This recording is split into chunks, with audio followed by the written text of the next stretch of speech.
Okay, I'm going to do it with a video because I thought this would be the easiest way to do it.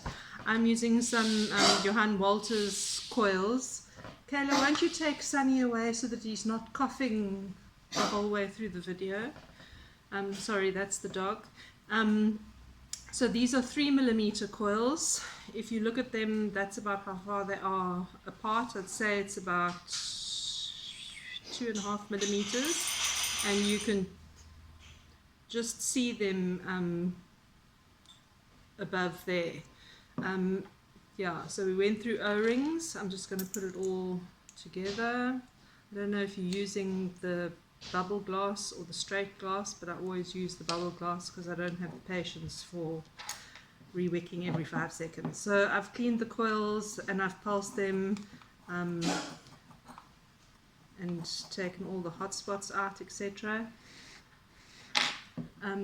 I use this cotton. I've used a whole lot of different ones. You can use bacon or whatever is your preferred cotton, but what's nice about this is that it is 3mm, so you don't have to thin it out at all. There's no guesswork. Sorry, no, I shouldn't have pulsed it now because now the wicks are too hot. Okay, so I just straighten this out. Okay.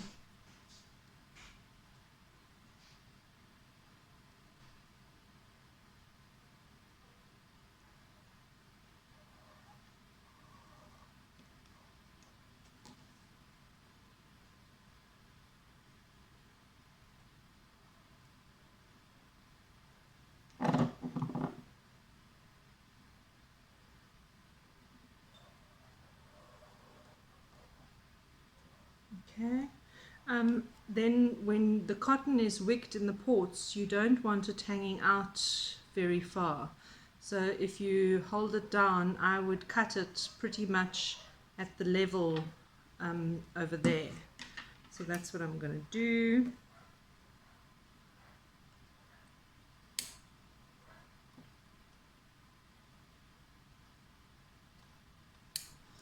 And the first time I thinned out the wicks and everything, but really it's best not to do that at all.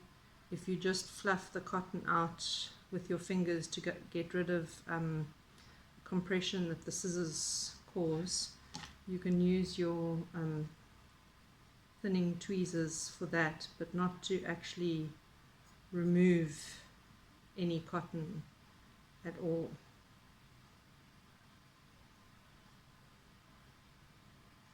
Okay, so I just fluff it out like that. You see then it looks like that on that side.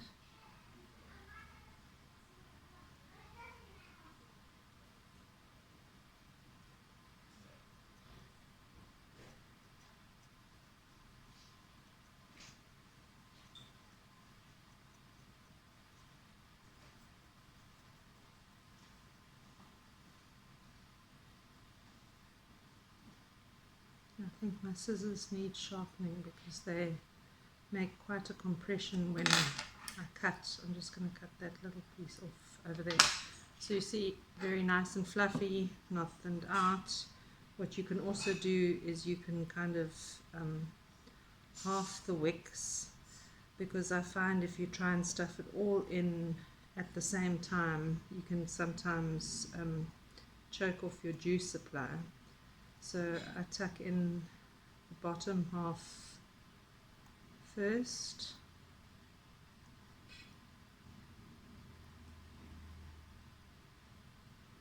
and then I comb the top over and just tuck them in. Sorry, I can't be showing you and actually be seeing what I'm doing at the same time.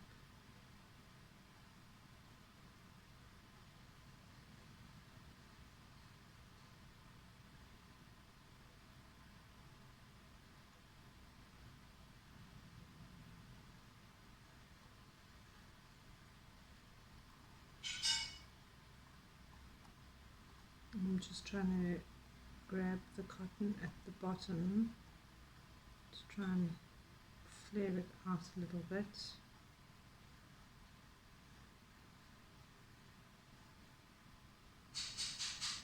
Okay, then what I do is I just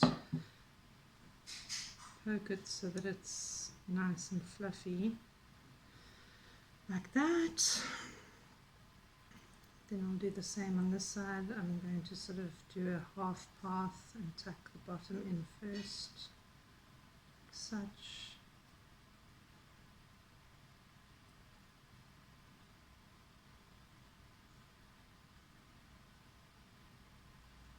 So I don't know if you can see that, if that makes sense. I've tucked in that part. Now I can just comb this down and tuck in the top. Makes it easier because you don't stuff the cotton and compress it.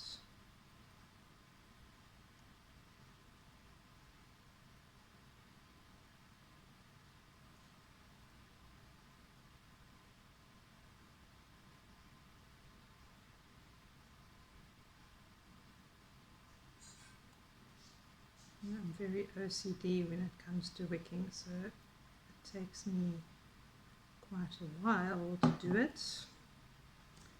Okay, so that's what it looks like. I'm going to prime it up.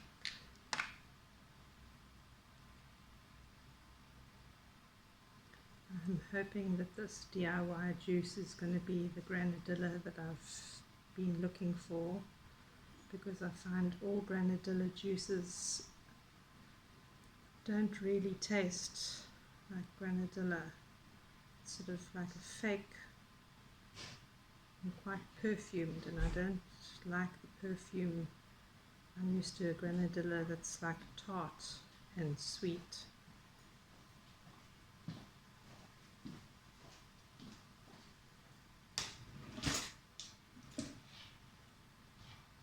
You need to wick quite liberally because now you've got a shit ton of cotton.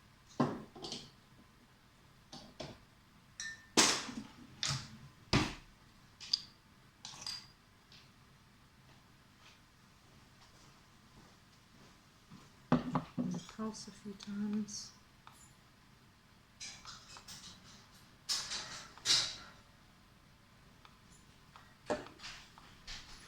And I always do this to take the cotton taste off and to take off any stray pieces.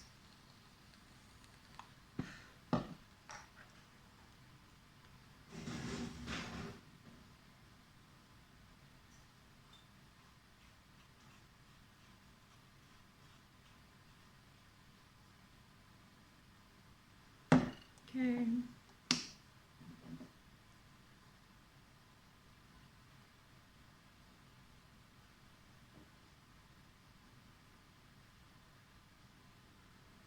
I hope it doesn't leak now, otherwise it's been a waste of a very long ass video.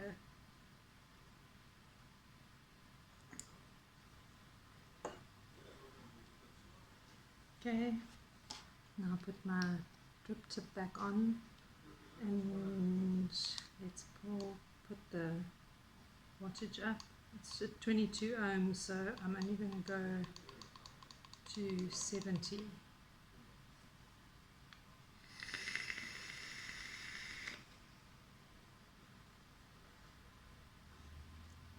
The airflow is fully open. I actually prefer it closed down a little bit.